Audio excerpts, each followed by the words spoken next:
your eyes for a minute. Close your eyes for a second. Hi guys, so the Potomac season 9 has premiered and it packed a punch.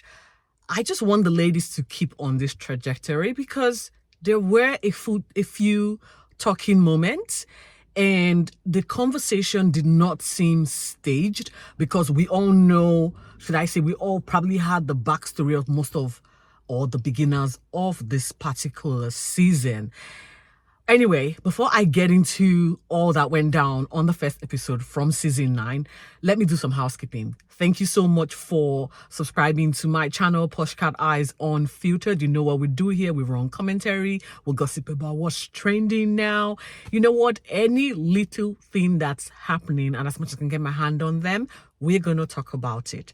And guys, if you haven't subscribed yet, I don't know what you're waiting for. Please subscribe. And for my new subscribers, I don't think we've gained a lot in the last couple of months because, to be honest, I have actually taken a hiatus, okay?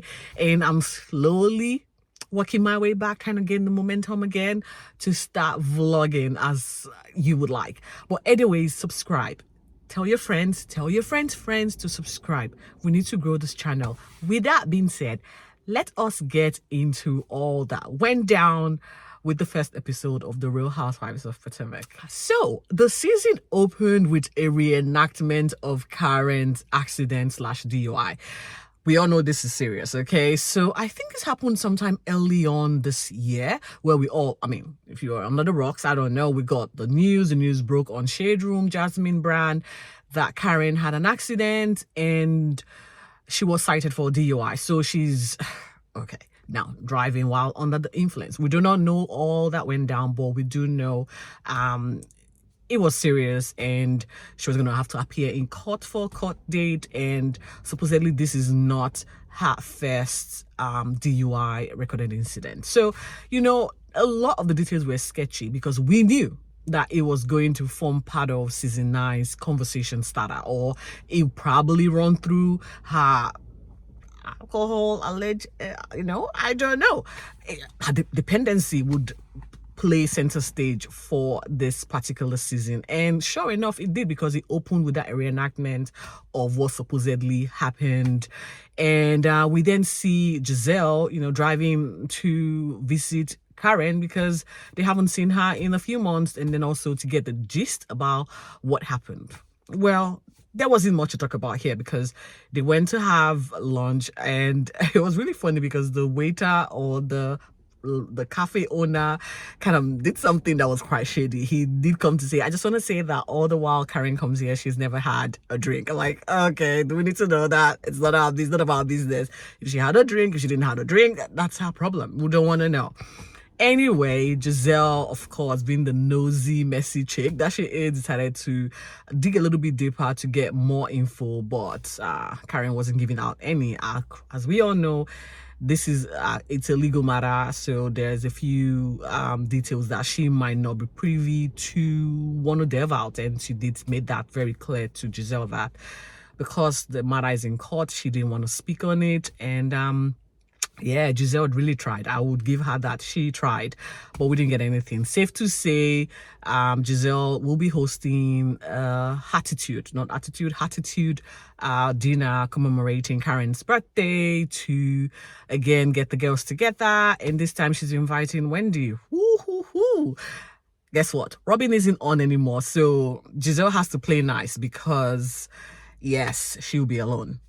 Karen is inviting 2 new ladies into the group, Vivian and Stacy. Vivian is a boutique owner, and Stacy had some QVC entrance, some in another state, and now she's moving back to the DMV. And so she's now, hooking up with her girls, and obviously the social scene is front and center. Anyway, we cut to Mia. So Mia, we know what happened from the last season. She is separated from her husband. Gordon. We all know all that gist. I don't want to say. Now she's with Ink. It didn't take long. They announced the separation while she was dating Ink. And there's all this paternity disputes with regards to Jeremiah, their first son. We're going to get into a lot of this because this is big. Anyway, it did open with Mia and Gordon trying to play co-parenting roles, and they met at the cafe. We now know that Gordon has moved in the same building as Mia. I guess he wanted to make it easy for Mia, or they want, but it's weird, okay? And the conversation did not go evenly. You could see they were trying to have a conversation. It just was not meshing well. Safe to say, Inc. wants to have a DNA carried out to ascertain if he is the father of Jeremy. Now, gosh, as much as this is juice to my ears, this is not the kind of news I would like to cover, because this involves kids and this thing's gonna stay on the internet forever. And when this child grows up, he might have trauma from this particular scene. And I don't know, and I'm hoping to God that, you know, it does confirm, if they ever go through with the DNA testing, it does confirm who the child's legal or biological father is. And we can stop talking about it, because this is not part of what I would like to talk about. It's kind of triggering. But that said, we cut to Wendy. Wendy is she's officially resigned from her role as a professor and as a lecturer from the university she lectures in. We saw her draft the email, and I don't know what's... Good luck, Wendy. She obviously thought this through. I think this whole particular resignation had been a conversation from 3 years now or 4, and so I guess she held off for a little bit to be sure that this is exactly what she wanted to do, and now it's done. So she's moving her things back and obviously going to be sharing an office space with Eddie. There wasn't much to talk about with this one, but we do know that this will also be a conversation that will be talked about as we go further. She's looking forward to having her 40th birthday with the girls, so there's some that was going to come up later on in the season. We then cut through to Ashley. Now, Ashley, from last season, she wasn't sure where she was at with divorcing her ex-husband Michael, but she's been around. She tried the dating pool, and I think now she is secured in her place, or she's now ready to move on. And so we meet her at her attorney's office. Again, this brought back memories for me with the legal side of things, and how I didn't, you know what, as soon as I saw that particular episode, I just had a moment. I was like, this is not what I want to talk about. But again, she's going through with the divorce. Custody is going to be a bone of contention between them. This is what they are foreseeing, and hopefully they're both adult enough to resolve whatever they need to resolve. And yeah, gosh, I don't want to talk, but anyway, it was part of the conversation that was had. We then switched to Karen. Karen decided to go visit Vivian at her boutique, and this is where we also met Stacy. They were all planning to attend this particular girls' event that Giselle is hosting, and we also get to find out a little bit more about Stacy. Stacy was married for 16 years and now has separated, or in the process of filing for divorce, and I guess is the reason why she's actually moving from where she was to the DMV. So we will definitely get to find out more about this whole situation as the season progresses. Let's just cut to the key moment, and this was with the Attitude event where all the girls were present. Jacqueline, Jassy, these are all... Jacqueline is a friend of Mia, but then there's Jazzy. Jazzy is a new friend of Mia.